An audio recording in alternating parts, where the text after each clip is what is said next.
বঙাইগাঁও জিলাৰ নিউ বঙাইগাঁও স্থিত CNW workshop গেটৰ সন্মুখত NF ৰেলৱে মজদুৰ ইউনিয়নৰ প্ৰতিবাদ।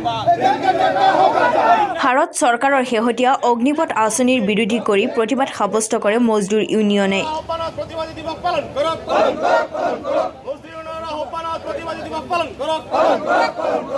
अग्निपथ स्कीम, जिसको आप तमाम साथी जानते हैं, इस स्कीम को लेकर ऑल इंडिया रेलवे फेडरेशन और NF रेलवे मजदूर यूनियन ने ऑल इंडिया रेलवे फेडरेशन के वर्किंग कमेटी जब बम्बई में 16 जून को हो रहा था, तो वहाँ ये निर्णय हुआ कि आगामी 29 तारीख को हम लोग अखिल भारतीय स्तर पर इस स्कीम को, अग्निपथ के स्कीम को लेकर हम लोग विरोध दिवस मनाएंगे। हम लोग बेरोजगार नौजवानों के साथ हैं और इस देश के साथ भी हैं।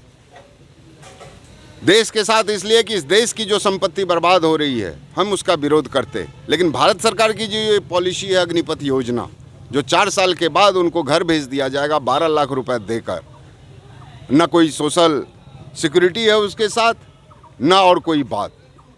तो ऐसे में ऑल इंडिया रेलवे फेडरेशन ने ज़बरदस्त विरोध करने का काम किया और ये पूरे देश में हो रहा है। तो इसके बाद 50% पोस्ट कटलमेंट का चिट्ठी आ चुका है बोर्ड से, रेलवे बोर्ड से 50% जो वैकेंट पोस्ट है उसको सरेंडर करने की बात हो रही है, जिस बात का भी हम लोग विरोध कर रहे हैं। नेशनल पेंशन स्कीम जो 1/1/2004 के बाद लागू हुआ इस देश में, उस बात का तो हम लोग ज़बरदस्त विरोध कर ही रहे हैं। लगातार संघर्ष चल रहा है, लेकिन भारत सरकार सुन नहीं रही है, लोगों को उलझा रही है, इस देश में पब्लिक को भी उलझा रही है। जाति के नाम पर, कौम के नाम पर उनको उलझा के उनसे वोट लेने का काम कर रही है। लेकिन जो वाजिब समस्याएं इस देश में लोगों के साथ, चाहे वो बेरोजगारी का सवाल हो, चाहे महंगाई का सवाल हो, या और जो भी सवाल हो, इन सवालों पर देखने का काम भारत सरकार नहीं कर रही। अब आप देख लीजिए, किसानों को किसान बिल समझ नहीं आया, GST बिल व्यापारियों को समझ नहीं आया, इस नोटबंदी अर्थशास्त्री लोगों को समझ नहीं आया, और ये अग्निपथ स्कीम बेरोजगारों को समझ नहीं आया। सिर्फ एक ही आदमी को समझ आ रहा है, एक ही कौम को, वो अंधभक्त लोग हैं। उन्हें ये समझ नहीं आ रहा कि ये देश कहाँ जा रहा है। हम लोगों का अगला स्टेप ये फेडरेशन और सेंट्रल कमेटी तय करेगा कि हमें आगे क्या करना है।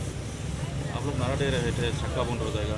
चक्का बंद का तो नारा हम ऑलवेज देते हैं और देते रहेंगे। अगर हमारी बातें नहीं सुनी गई तो वो हमारा अंतिम हथियार है कि हम उस पर अपने बात को लागू करने के लिए कुछ भी कर देंगे। लेकिन हमारा ये है, सोशल है, कि हम पहले नेगोशिएशन में जाते हैं, प्रदर्शन करते हैं, धरना देते हैं, भूख हड़ताल करते हैं, और जब हमारी बातें नहीं सुनी जाती गांधी के शब्दों में, तो फिर हम सुभाष चंद्र बोस बनने से भी नहीं रुक पाते। ये हमारा बात। বঙাইগাঁৱৰ পৰা আফতাব আলীৰ ৰিপৰ্ট, নাৰদ লাইভ। শ্রমিক বিরোধী ভারত সরকার হোশিয়ার, শ্রমিক বিরোধী ভারত সরকার হোশিয়ার।